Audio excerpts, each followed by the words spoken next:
नरेंद्राचार्य महाराज की जय।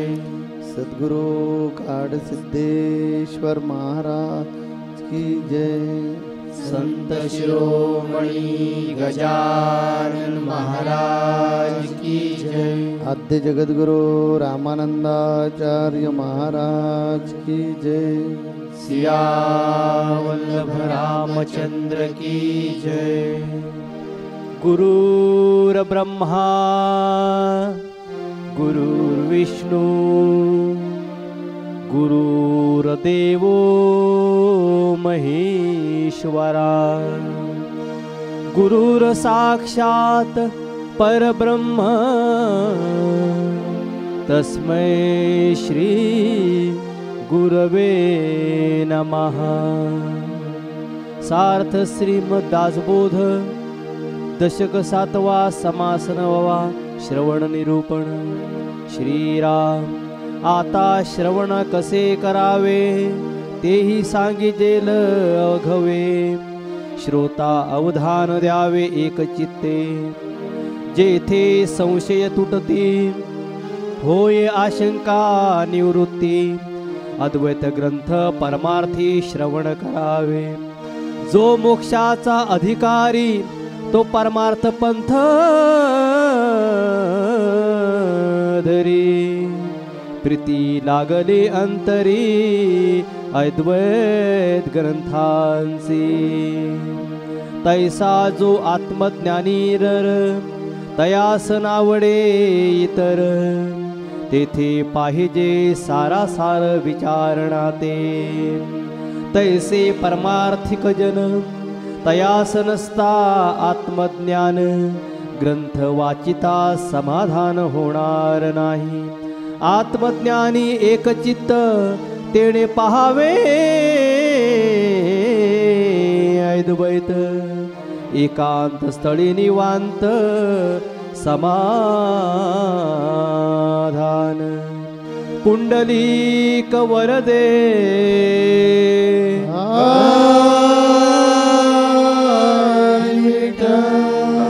श्री ज्ञानदेव तुकाराम पंढरीनाथ महाराज की जय। जगद्गुरु नरेंद्राचार्य महाराज की जय।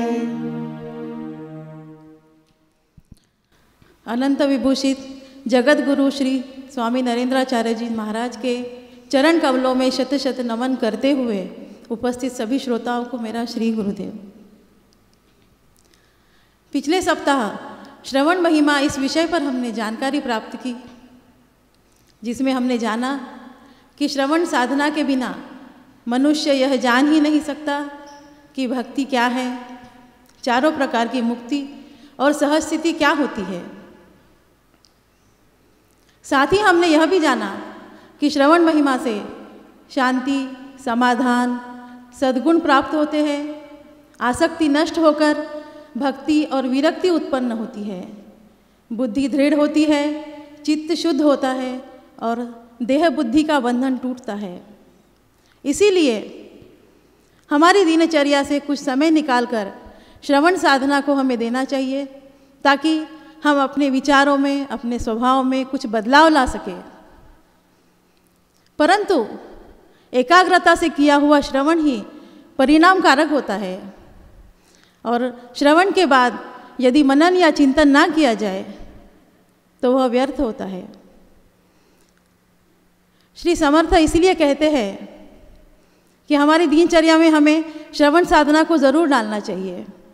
इतना कहकर ही वे रुके नहीं है। इस 9वें समास में श्री समर्थ हमें कहते हैं कि श्रवण किस तरह का होना चाहिए, किस विषय का होना चाहिए, किस ग्रंथ का और कैसी गुरुवाणी का हमने श्रवण करना चाहिए, जिससे हम अपना हित कर सके और अपने मनुष्य जीवन के मूल उद्देश्य को सार्थक कर सके। वैसे तो हर दिन में हम अनेक प्रकार के बातों को श्रवण करते हैं, अनेक प्रकार की बातें सुनते हैं, पर क्या सारी बातें हमारे लिए उपयुक्त होती है? हमारे आध्यात्मिक मार्ग पर चलने के लिए उपयुक्त होती है? इस समास में जिस विषय पर हम चर्चा करने जा रहे हैं उसमें श्री समर्थ ने हमें बताया है कि यदि हमारा श्रवण परिणाम कारक हो ऐसा हम चाहते हैं तो इसलिए कुछ आवश्यक नियमों का पालन हर साधक को करना चाहिए, जिसमें पहला नियम यह है कि अनेक प्रकार के व्यक्ति जो अनुभव शून्य होकर भी अपने आप को विद्वान बताते हैं, ऐसे लोगों का सत्संग, उनका भाषण ना सुनकर केवल गुरुमुख से आने वाली वाणी ही श्रवण करें। इसी संबंध में दूसरा नियम यह है कि अद्वैत संबंधी ग्रंथों का यानी कि पारमार्थिक ग्रंथों का ही श्रवण करें, जिनसे संदेह और आशंका की निवृत्ति हो।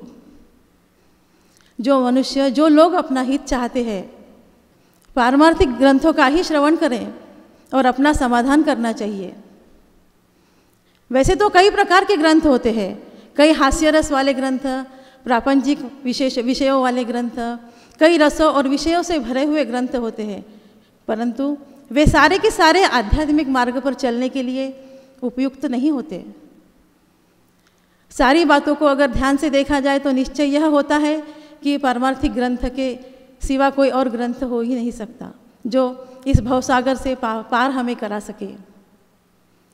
आज के इस दौर में 90% लोग अध्यात्म से समर्थ दूर हैं। रामदास स्वामी जी जो अट्ठास करते हैं कि सिर्फ पारमार्थिक ग्रंथ पढ़ो, ये क्यों हमारे ऊपर ये पाबंदी लाते हैं, जोर ज़बरदस्ती करते हैं? ये जोर ज़बरदस्ती नहीं है और ये दीदी को भी ऐसे बताने का नहीं है। आपको अंदर से इच्छा हो कि मुझे मोक्ष मिलवाने का है, मुक्ति मिलवाने का है, तो समर्थ रामदास स्वामी जी का कहना है कि आप सिर्फ पारमार्थिक ग्रंथ का मनन करो, पारमार्थिक ग्रंथ का श्रवण करो, क्योंकि यही ज्ञान हमें मुक्ति की तरफ लेने वाले हैं। आपको प्रपंच के बारे में जानकारी चाहिए, आपको प्रपंच के बातें मन में लाने का है, तो ये पारमार्थिक ग्रंथ में नहीं मिलेगा, क्योंकि हम बद्ध जीव एक तो माया जाल में फंस गए हैं और माया जाल से छूटने का है तो साधु संतों के या सत्पुरुषों के ग्रंथों का ही अध्ययन करना चाहिए। उसमें ये माया से हम कैसे छूट सकेंगे इसके बारे में मार्गदर्शन किया है। यह दासबोध में समर्थ रामदास स्वामी जी कहते हैं कि साधु संतों का क्यों सुनना चाहिए, ये दीदी आगे आपको बताएगी। तो मेरा तो प्रामाणिक कहना ऐसा है कि साधु संतों ने अनेक प्रकार के अनुभव मन में पकड़कर उस पर एक अनुमान निकाला है। ये जग, ये विश्व मिथ्या है, अब ब्रह्म सिर्फ सत्य है। ये उन्होंने जो ढूंढ लिया है ये सिर्फ किताबों से नहीं या किसी ने उनको बताया इस वजह से नहीं, उन्होंने खुद ने उसका अनुभव लिया है। ऐसे अनुभव सिद्ध सत्पुरुषों का हमने सुना, वो हमें दो प्रकार से मार्गदर्शन करते हैं। हम दो प्रकार से श्रवण कर सकते, एक तो व्याख्यान यानी प्रवचन, लेक्चर जिसको आप बोलते हैं, वो लेक्चर के माध्यम से, वो जो लेक्चर में संगीत आता है उसको कीर्तन बोलता है। तो लेक्चर के माध्यम से, व्याख्यान के माध्यम से यानी प्रवचन के माध्यम से वो हमें सिखाता है। और दूसरा प्रकार है कि उनका वो जो अनुभव सिद्ध ज्ञान है वो अपने ग्रंथों में लिखकर उन्होंने हमें चलाने का प्रयास किया है, मोक्ष की तरफ चलाने का प्रयास किया है। तो ये दो मार्ग है, उनमें से कौन सा भी मार्ग आपने पकड़ लिया या दोनों मार्ग पकड़कर आप ये भवसागर तैरने का प्रयास आपने किया तो उसमें गलती नहीं है। वैसे ही करना चाहिए। कभी कभी उनके प्रवचन सुनने चाहिए, और प्रवचन बार बार सुनने को मौका नहीं मिलेगा हमें, क्योंकि वो साधु संत लोग व्यस्त रहते हैं। तो इतना अवसर आपके लिए नहीं दे सकते। तो उन्होंने जो ग्रंथ लिखे हैं वो ग्रंथ का भी हमने अध्ययन करना चाहिए, अभ्यास करना चाहिए, उसका मनन करना चाहिए, यानी श्रवण करना चाहिए। और श्रवण के माध्यम से हम मुक्ति तक जा सकते हैं। पिछले सत्संग में हमने ये बताया कि श्रवण में सिर्फ ऐसा अर्थ नहीं है कि सुनना यानी श्रवण करना, उसका गर्भितार्थ ऐसा है कि श्रवण में ध्यास भी आवश्यक है, चिंतन आवश्यक है। जब तक हम चिंतन नहीं करते, उसका ध्यास नहीं लेते, तब तक हमारा मन इकट्ठा नहीं होगा। और जब मन इकट्ठा नहीं हो जाएगा, जब तक हमारा मन एकाग्र नहीं हो जाएगा, तब तक हमारा ध्यान नहीं लगेगा। और ये ध्यान अपना योग्य तरीके से नहीं लगता है, तब तक हमें ब्रह्म ज्ञान के बारे में मालूम नहीं होगा और ये ब्रह्म का साक्षात्कार हमारे में कभी भी नहीं होगा। इसलिए ये समास में, ये नया समास है, ये नया समास में सूक्ष्म श्रवण के बारे में बताया कि पहले जो बताया समर्थ रामदास स्वामी बोल रहे हैं कि हमने इतना बताया, अभी ये जो है ना वो वापस इतना छोटा किया, सूक्ष्म किया। और उसमें जो इम्पोर्टेंट चीज़ है, वो इम्पोर्टेंट यानी महत्वपूर्ण जो चीज़ है, उस पर श्रवण समर्थ रामदास स्वामी बोलने लगे हैं कि आपको मोक्ष मिलवाने का है, तो बाकी आपके ध्यान में नहीं रह गया तो भी चलेगा, लेकिन ये 2-3 बातें जो हम बता रहे, जो अभी दीदी बोल रही थी, वो बातों पर ध्यान रखो। उसमें से पहला कंडीशन समर्थ रामदास स्वामी जी ने डाली है कि हमें भवसागर तैर कर जाने का है और मोक्ष मिलवाने का है। तो कौन से भी ग्रंथ पढ़कर मोक्ष नहीं मिलेगा। मोक्ष मिलना चाहिए तो सिर्फ साधु संतों की संगत, ये इम्पोर्टेंट चीज़ है। और ये साधु संतों की संगत 2 प्रकार से हम रख सकते हैं। एक तो उनका व्याख्यान यानी प्रवचन यानी लेक्चर उनके सुनकर उसका मनन कर सकते हैं, ये एक प्रकार। और दूसरा प्रकार है कि इतना टाइम उनके पास नहीं, उनका सहवास हमें इतना नहीं मिल सकते, तो उनका ग्रंथों का पठन करो, ग्रंथों का पठन करो, बार बार पढ़ो। सिर्फ एक दफ़ा पढ़कर हमें उनका जो अर्थ है, उनको जो कहने का है, वो नहीं समझेगा, क्योंकि साधु संतों की जो भाषा है वो बहुत गहरी रहती है। दिखने के लिए सीधी सादी दिखती है, सरल दिखती है, लेकिन जितना उनका अध्ययन करेंगे, उस पर जितना हम मनन करेंगे, तो उसमें जो गर्भित अर्थ है वो हमें मालूम हो जाएगा।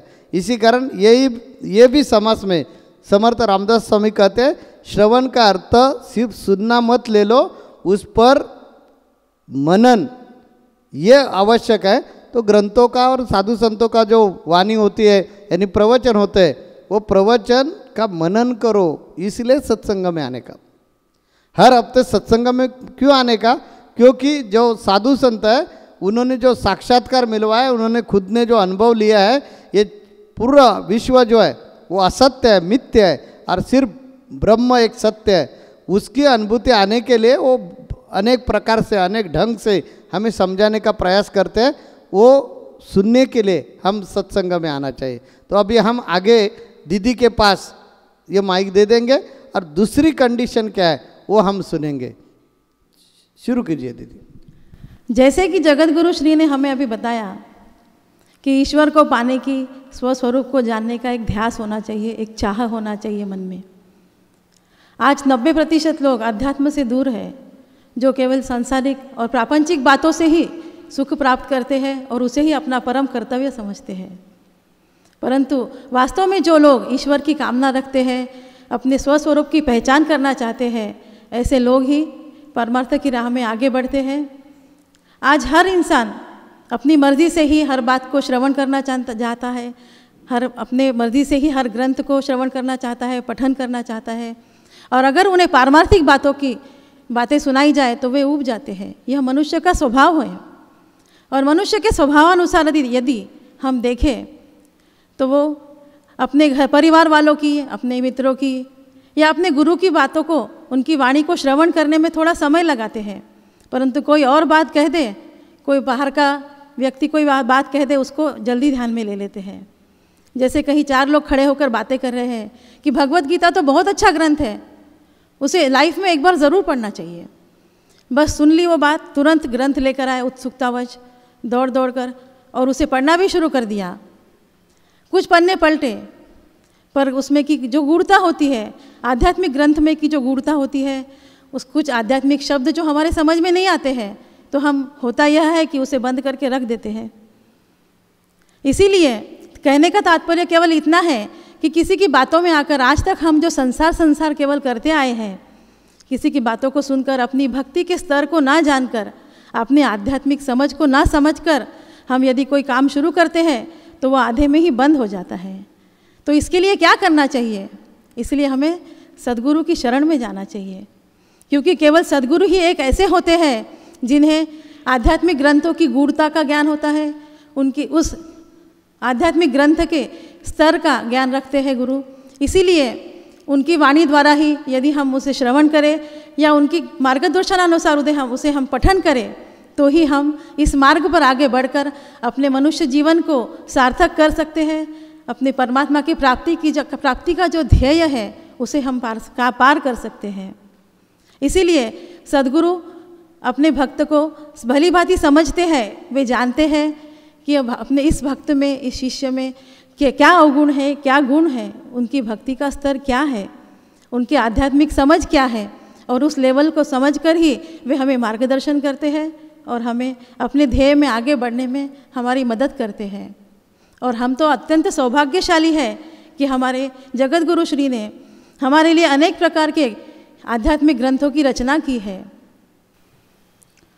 तुम ही भक्ति हो, तुम ही शक्ति हो, तुम ही प्रेम हो, तुम ही करुणा हो, और तुम ही मोक्ष हो। यही भावना हर भक्त, हर शिष्य, हर साधक के मन में जब होगी, तभी हमारा जो मूल उद्देश्य है मनुष्य जन्म का, वह सार्थक हो सकता है। क्योंकि सद्गुरु ही परमेश्वर है, सद्गुरु ही मुक्ति का कारण है, सद्गुरु ही मुक्ति का मार्ग है, और उसकी उपलब्धि केवल सद्गुरु ही करा सकते हैं। सद्गुरु की वाणी में, सद्गुरु की वाणी को श्रवण करने से इंसान के, मनुष्य के जीवन में जो परिवर्तन आता है वो किस तरह का होना चाहिए। श्री समर्थ कहते हैं कि तत्क्षण में मुक्ति हम प्राप्त कर सकते हैं सद्गुरु के साथ रहकर, परंतु उसके लिए सद्गुरु के ऊपर नितांत श्रद्धा, विश्वास, समर्पण की भावना होना अत्यंत आवश्यक है। सद्गुरु के ऊपर यदि हमारा विश्वास ही कच्चा हो, अगर हम सत्संग में जा भी रहे हो और यह कान से सुनकर दूसरे कान से हम निकाल रहे हैं, तो ऐसे श्रवण का कोई महत्व नहीं है। जब हम अच्छी तरह से उसे सुनेंगे, श्रवण करेंगे, उसके ऊपर चिंतन मनन करेंगे, साधना करेंगे, उसे समझने का प्रयत्न करेंगे, तो ही हम सद्गुरु के कहे हुए मार्ग को हम अपना सकते हैं, उसके ऊपर अमल कर सकते हैं, और तभी हम अपने मार्ग को, अपनी मंजिल को पा सकते हैं। इस सारे समाज का जो सार है वह केवल इतना है कि पारमार्थिक ग्रंथों का ही श्रवण करना चाहिए, क्योंकि परमार्थ के बिना सब कुछ व्यर्थ है। कहने का मतलब यह नहीं है कि प्रपंच को छोड़कर परमार्थ में ही लग जाए। सद्गुरु यह कहते हैं कि प्रपंच और परमार्थ दोनों को बैलेंस करके चलना चाहिए। प्रपंच और परमार्थ दोनों साथ में जब हम करते हैं तो ही दोनों ही काम हमारे सार्थक होते हैं।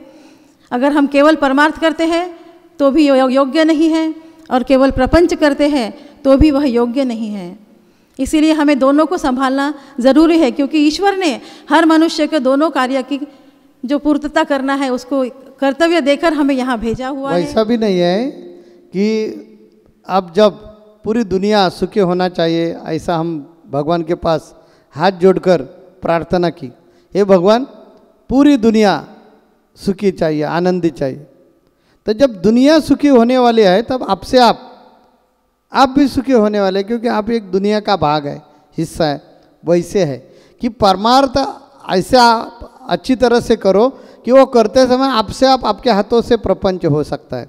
हमारे महाराष्ट्र में बहुत ऐसे गृहस्थी सत्पुरुष होके गए, उन्होंने अपना गृहस्थाश्रम का त्याग नहीं किया, वो गृहस्थाश्रम में रहकर उन्होंने उत्तम परमार्थ किया, और इतना अच्छा परमार्थ किया, इतना उनका नाम है आज भी ये महाराष्ट्र में। ऐसे बहुत संत होके गए, संत तुकाराम महाराज, नामदेव महाराज, एकनाथ महाराज, ऐसे अनेक। एकनाथ महाराज जी के पास भगवान श्री कृष्ण एक ग्वाल के रूप में या घरगड़ी के, ग्वाल नहीं बोलेंगे, घरगड़ी के रूप में, जो घर में काम करने वाला जो आदमी रहता है वैसे रूप में रहकर उन्होंने 12 साल एकनाथ महाराज जी की सेवा की। कितना सामर्थ्य था एकनाथ महाराज जी के पास, ये ध्यान में रखो। वो गृहस्थी थे, वो प्रापंचिक थे। तो ये प्रपंच में रहकर परमार्थ नहीं हो सकता, ये गलत है। और किसी के मन में हो कि ऐसा नहीं हो सकता तो झूठ है। साधु संतों ने अपने हाथों से, अपने कर्तव्य से करवा के दिखा है। परमार्थ करते समय संसार आड़ नहीं आता, संसार व्यत्यय नहीं बनता। हम गृहस्थी लोग क्या करते हैं कि संसार को प्रमुख हमारा ध्येय मानते हैं और संसार चलाते समय टाइम पास के लिए परमार्थ करते हैं, वो व्यर्थ है, वो गलत है। ऐसे मत कीजिए। आप इंसान का जन्म लेकर आ गए, इंसान का जन्म बार बार नहीं मिलता है हमें, ये मिला है, वो संधि है, उसका फायदा उठाना चाहिए। इसलिए हम ऐसा परमार्थ करेंगे, खुद का अर्थ ऐसा ढूंढेंगे कि वो अर्थ हमने ढूंढा कि आपसे आप परमार्थ भी हो जाएगा हाथों से और प्रपंच भी हो जाएगा।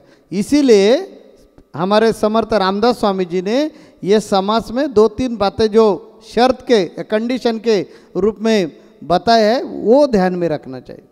उसमें से पहली बात हमारे दीदी ने बताई आपको कि आपको परमार्थिक होने का है, परमार्थ ढूंढने का है, भगवान को ढूंढने का है, तो बाकी कौन से भी ग्रंथ पढ़कर फायदा नहीं होगा। इसीलिए परमार्थिक ग्रंथ का चिंतन करो, मनन करो, पठन करो, एक पहली कंडीशन। दूसरी कंडीशन ऐसी है कि जिनका हम ये पठन कर रहे हैं उनको मामूली मत समझो, वो अनुभव सिद्ध सत्पुरुष है।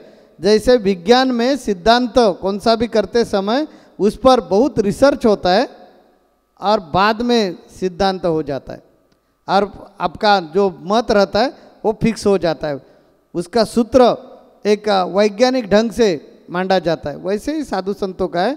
आध्यात्म शास्त्र अनुभव सिद्ध शास्त्र है। साधु संतों ने उसकी अनुभूति ली है, उनको खुद को उसकी अनुभूति है, अनेक साधु संतों को उसकी अनुभूति आ गई है। इसी कारण उन्होंने दावा किया है कि फलाने फलाने चीज़ अमुक अमुक है। तो साधु संतों ने जो बताया है वो गलत मत समझो। इसलिए उन पर दृढ़ विश्वास, उनके वाणी पर, उनके कहने पर, उनके लिखान पर दृढ़ विश्वास रहना चाहिए। ये दूसरी कंडीशन है। और तीसरी कंडीशन है कि हमें प्यास लगना चाहिए कि हम भाई प्रपंच करेंगे, लेकिन प्रपंच करते समय कौन से भी हालत में मैं परमार्थ करूँगा ही। क्यों, ये समझना चाहिए। ये चौथी कंडीशन है। इसीलिए हम परमार्थ करना चाहते हैं क्योंकि हम 84 लक्ष्य होने में जरूर 84 लक्ष्य होने का एक जरूर हिस्सा है, जरूर पैदा हो गए 84 लक्ष्य होने में। लेकिन हमें हाथ दिए, हमें शर्म नाम की चीज़ दी है, हमें कर्म करने का अधिकार दिया है, हमें मुक्ति के द्वार पर खड़ा किया है, हमें इंसान का जन्म मिला है। इंसान कर्म कर कर, हमारे संत कबीर जी बोलते हैं, पशु का हो तो पनैया, नर का कछु न होय। नर एक बार करनी करे तो नर का नारायण बन जाए। और ऐसे नारायण होकर गए हैं, नारायण बनकर लोगों ने सिद्ध करवाया दिखा है कि इंसान नारायण स्वरूप हो सकता है, और वो है साधु संत, वो है सत्पुरुष। तो ये सिद्ध हो गया, तो हमें प्यास लगना चाहिए कि हमें पारमार्थिक बनने का है। ऐसे लोगों को समर्थ रामदास स्वामी जी ने ये मार्गदर्शन किया है। और यह सूक्ष्म अनुमान उन्होंने निकाला है कि आपको श्रवण करने का है, तो उसमें से जो सूक्ष्म है, उसमें से जो इम्पोर्टेंट है वो बातें हम आपको बता रहा हूँ कि आप मनन जरूर करेंगे, लेकिन ये 3-4 बातें आपके पास नहीं है, ये 3-4 चीज़ अपने ध्यान में नहीं रखी तो मनन करवा के भी फायदा नहीं होगा। और आपको जल्दी से जल्दी खुद का फायदा करवा के लेने का है, तो ये बातें ध्यान में रखो। साधु संतों का व्याख्यान या ग्रंथ, इसका लाभ ले लो, आध्यात्मिक ग्रंथ पढ़ो, साधु संतों पर दृढ़ विश्वास रखो और खुद को प्यास लगनी चाहिए, मुझे मोक्ष मिलवाने का है, तो आपके ज़िंदगी का कल्याण हो जाएगा। ठीक है, हम अगले हफ्ते में दूसरे विषय पर बोलने के लिए आ जाएंगे। तब तब तक हम इधर रुकते हैं और आप सब लोगों को आशीर्वाद देते हैं। जगत गुरु नरेंद्राचार्य महाराज की जय। सद्गुरु काल सिद्धेश्वर महाराज की जय। संत शिरोमणि गजानन महाराज की जय। आद्य जगद्गुरु रामानंदाचार्य महाराज की जय। सिया वल्लभ रामचंद्र की जय।